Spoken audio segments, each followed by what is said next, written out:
देखो आज का क्या क्वेश्चन है हमारा कि कोई एक पैराबोला का इक्वेशन दिया है Y square equal to 4 Y square equal to 4x एक पैराबोला का इक्वेशन है।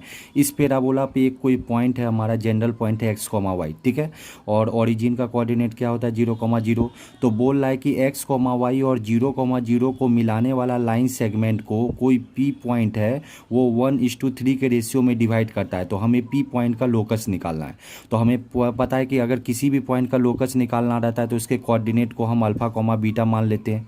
मान लो कि पी पॉइंट के कोऑर्डिनेट को हम क्या करते हैं अल्फा कॉमा बीटा मान लेते हैं और सेक्शन फार्मूला लगाते हैं।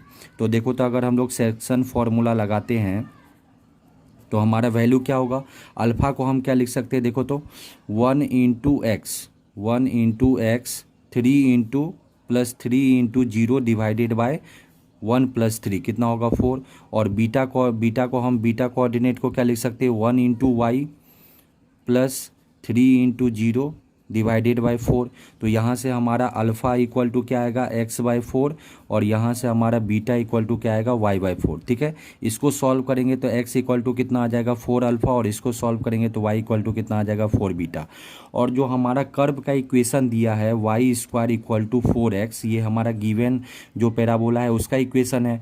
तो हम क्या करते हैं, हमें x और y ये जो अल्फ़ा बीटा में रिलेशन लाना है तो y के जगह हम क्या रख देते हैं 4 बीटा, 4x के जगह हम क्या रख देते हैं 4 अल्फ़ा।